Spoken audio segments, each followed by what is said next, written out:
Hiriwa come outside come talk say make Oga Presido will be saying him na Tinubu caution in information strategies. Say the guy don't dey misyan too much these days. Say the way when they use talk, he did too arrogant. Make a caution. Mr. President, your communication strategies is militant and arrogant. Rein him in. Lambda President Bola Ahmed Tinubu, who is a democratically elected and a properly constituted president, has allowed his special advisor on communications and strategy, Mr. Bayo Onanuga, to continue to deploy verbal militancy and cyber rapping to attack citizens with divergent positions to that of President Tinubu's government. The Rise Group has therefore urgently asked the President to rein in Mr. Onanuga before he does irreparable damage to the constitutional democracy and freedoms that we worked so hard to put in place.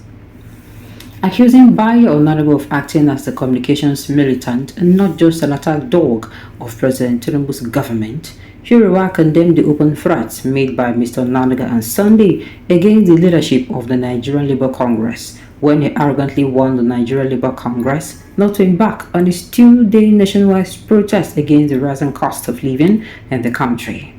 Also, the police warned against disruption of commercial activities during the protest, which coincided with a warning made by Bayo Onanuga, which established a working partnership between the president's communication strategies and armed security forces.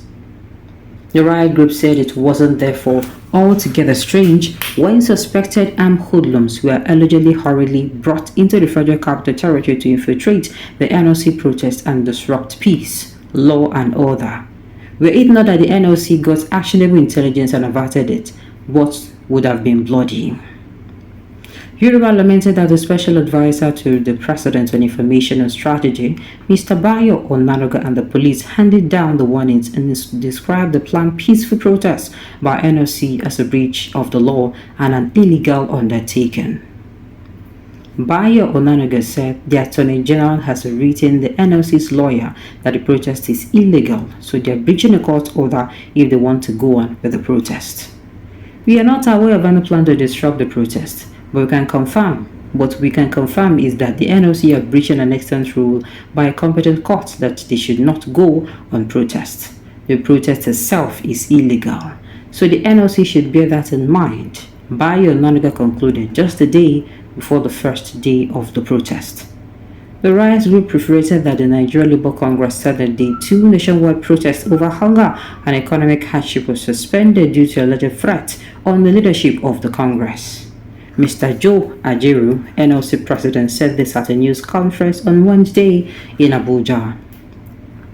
Hiriwak recalled that his National Executive Council (NEC) of the NLC had called for a 2-day nationwide protest against the crisis of survival and hardship in Nigeria to be held between February 27th and February 28th. Sadly, after the first day of the peaceful protest, NEC of the Congress suspended Day 2 of the protest. Citing a report that quoted the NLC president, Mr. Jeru, the NLC asserted that it is important that members of the public are made aware of the grievous threat against the leadership of the NLC. This is aimed at intimidating and harassing us into abandoning our choice of protest. Our choice of democratic expression through the nationwide protest. We have been threatened with all manners of consequences that will be meted out to us if we went ahead with the protest. We were not, however, deterred, as lifting the heavy yoke of suffering upon Nigerian workers and masses left us with no longer choice than to press on, he said.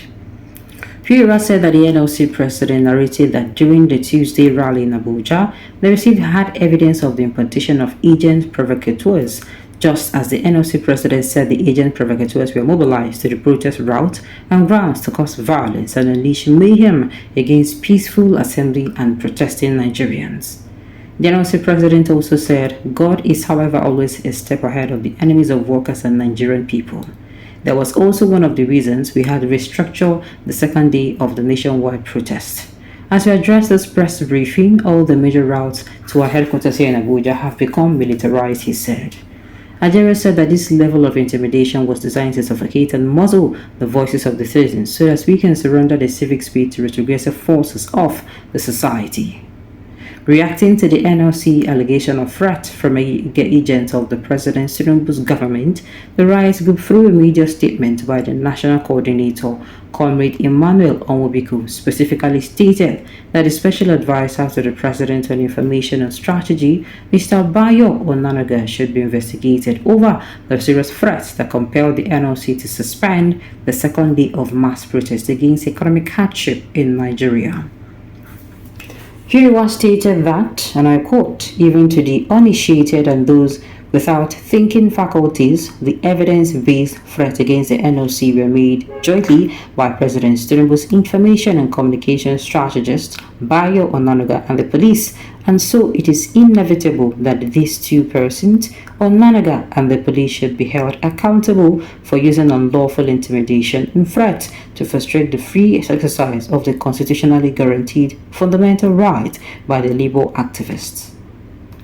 Hiriwa concluded that we view this increasingly verbal militancy by Mr. Onanuga and the alleged procurement of armed Lagos hoodlums to physically attack protesters were very dangerous threats against constitutional democracy.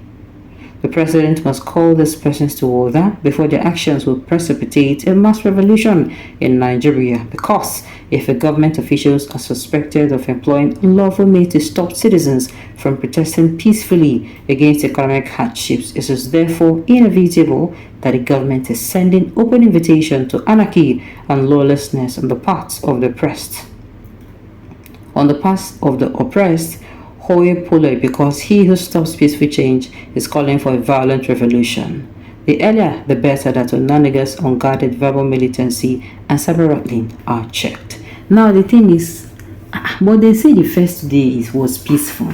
Yes, now. So what is now the problem? They say the police even share them biscuits and so what is now the problem? What is going on?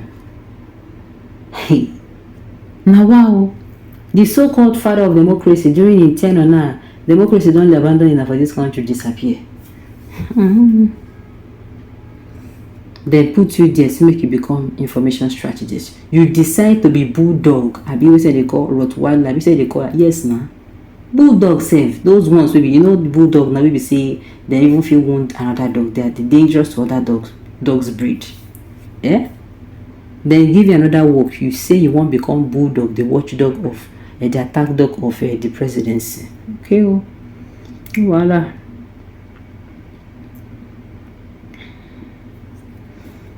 Bayo Onanuga is proven to be terrible bulldog who is ever ready to bear his fangs on anything and everything just to end this check from Tinubu, but he needs to watch his paymaster before acting.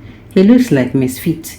Like his predecessor, he may end up launching a book after Tinubu leaves. Perhaps the fact that the protest by the NLC was a resounding success.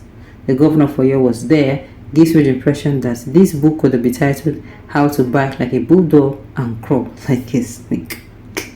Alright, on this note, you have come to the end of the news, so thank you for tuning in to listen. Until I come your way next time, enjoy the rest of your day.